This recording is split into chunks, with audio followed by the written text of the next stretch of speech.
Hi, everybody out there. I'm on here today because I got a few things on my mind.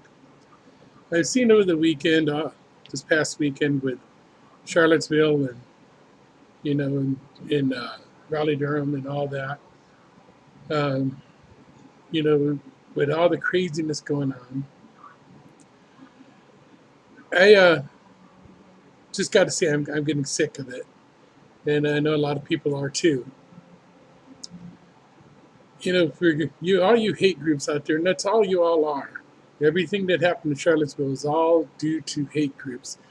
There was a few people there that was from town that just came there to hear what was being said, but the groups that was there were hate groups from the white supremacists that was there, and I'm not saying all the white people there was white supremacists, but from the white supremacists that was there, and Antifa, Black Lives Matter, and whatever other group was there that caused the violence. Um, there's getting a lot of play on TV about blaming the Nazis and all this. The kid who was driving the car was a supremacist. There's no doubt about it. He's admitted that, but he wasn't ordered to do anything like that. The From what I've seen. Now, the problem that's going on is that, excuse me, the problem that's going on out there is that we have groups like Antifa that's going around and trying to suppress people's First Amendment right to freedom of speech. Um, Anybody goes out and speaks of anything that they don't like, they go and attack them. Well, you know, they attacked somebody this weekend. They attacked a group this weekend, and a young woman got killed because of their actions. And they're nothing more than a hate group. Black Lives Matter that was there spreading their hate.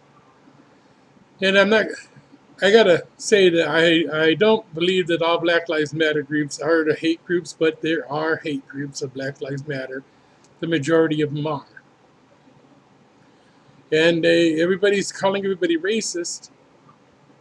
But if you look at what Black Lives Matter stands for, they're racist, and we know for a fact that the Klan is racist, neo Nazis are racist, white supremacists are racist, and I don't believe Antifa stands for anything other than mayhem.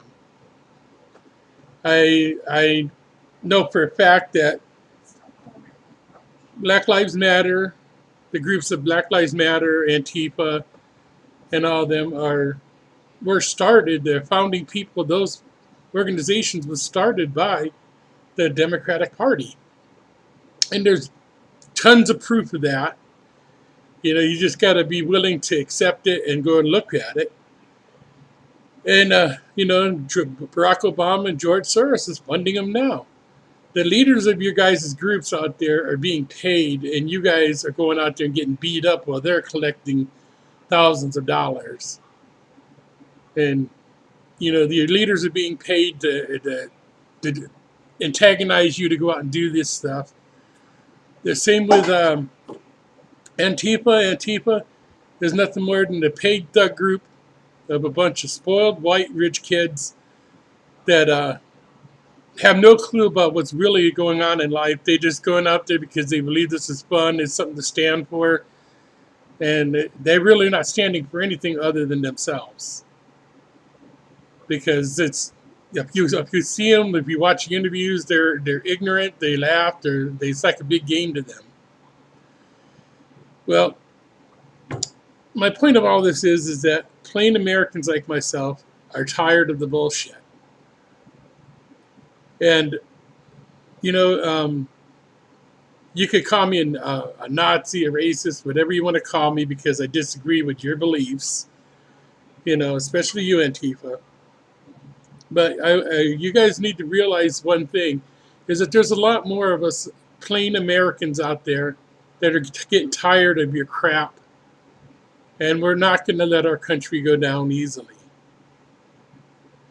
Um, Back in the 1940s, Harry Truman said they woke up. I think it was Harry Truman.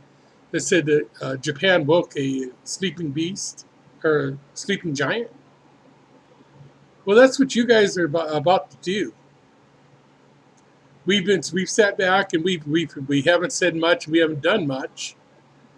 But with your current actions is getting to be too much, and you're going to end up waking up the patriots. I can't say patriots, but the real Americans that love this country and believe what it stands for and believe in our Constitution is going to wake up, and they're going to say no more, and they're going to stand against you. And there's a hell of a whole lot more of us than there are of you. And as far as Black Lives Matter goes, you know, the majority of you are nothing more than thugs that just want to go out and just be hateful, and you use the excuse of getting revenge for your ancestors. Your ancestors don't give a shit about what you're doing. Just no more than mine does. What counts is today. If you live in the past, you're destined to relive the past. What matters is the future. What you're thinking of today, what you're thinking of tomorrow, what you're thinking of next year. It's not living from 300 years ago when slavery started, 400 years ago. It's not 150 years ago when the Civil War was fought.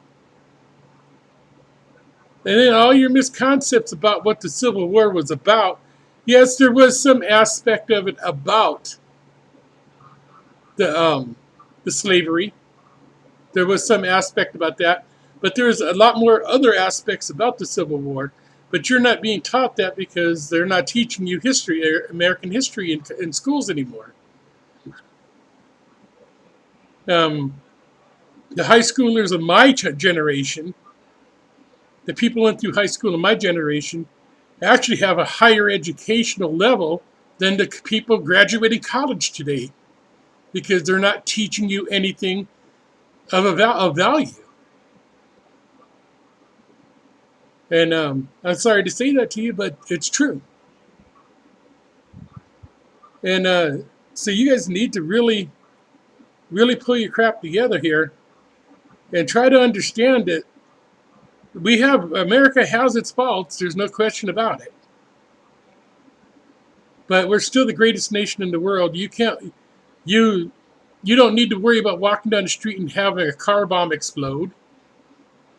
You don't need to worry about sitting in a cafe eating your lunch and having a car come crashing through there and explode. You very seldomly have to worry about somebody, a carload of guys jumping out and opening fire on you. And you can't go almost anywhere else in the world and find that now. Look at Paris under constant attack. Beautiful country. People used to love going there. They're dying. Their country's dying because their beliefs is similar to what you're believing. And the whole country is losing. Nobody wants to go there for vacations anymore. The same with Milan, Italy. The UK, nobody wants to go there anymore. So, and it's all because of your guys' social views and all that. And think about this. If we, Antifa especially, you're intent on destroying our government and tearing down our government and becoming a social society with open borders and everything else. But, you see what's going on down in Venezuela right now. And those people aren't winning. They're losing. They're starving to death. They're being ran over in the streets. They're being shot by the military. You see what's going on down there, and that's all a social experiment. So why would you want that for here? Why would you want your future kids to live in stuff like that? That's something for you really to think about. And stop blaming Trump for everything. Trump didn't have anything to do with the white supremacist or anything like that. I don't care for the guy's personality. I don't care for the way he carries himself or anything like that. But if you're an honest person and you honestly, objectively look at things, Trump has done much better for this country than Obama did in 8 years. Obama is a disappointment. He had the opportunity to do such great things for black people, for all Americans, and he chose only to pick the LBG community and the Muslims. He did nothing else. And you black people out there blaming the Republicans for everything. I'm not a Republican. I'm not a Democrat. I'm an independent. But you blame the Republicans for everything, and it's the Democratic Party that's been behind everything. They started the KKK. They started the funds and opening up these inner city apartments for young black people that didn't have much, and they haven't let you climb out of that hole since. They keep you dependent on them, and it's ridiculous. You can't blame the Republicans for everything. And if you just sat and used your heads, which God gave you guys these heads, and He gave you brains to use, not to just sit up there and look stupid and go out here and make an ass out of yourself. So wake up and stop doing the bidding of these globalist people out there, because if they get their way, we're going to be a one world government, one world government, or one world order, whatever you want to call it. Even John McCain said that Trump is ruining the one world order thing. Yeah. Can you honestly say that you could be on a committee of a bunch of people and all of you can agree on one thing? And who's going to run the country? You know that damn good and well that there's going to be somebody that's going to want to take over the whole world. There can't be a committee to run the world. Because there's too many egos involved, too many differences in cultures, too many differences in beliefs. And somebody's gonna definitely try to become king of the world if you have a one world order. And then what do we do? We get dictated to about how we're gonna live, what we're gonna do. Even Barack Obama in his last statement to the UN said that we have to surrender some of our rights for the good of everybody. Why should we surrender our rights? That right there is telling you to give up and to surrender to the UN and let the UN do everything. And the UN has screwed things up so much everywhere that look at the world. What good has the UN been with the world? Look at the world. Chaos everywhere. And you want them to run our country? So think about things like that. Y'all have a blessed night, and may God bless you all. And for you that don't believe in God, I hope that something blesses you in your lives, because your lives are destined for badness with what you're doing right now. Goodbye.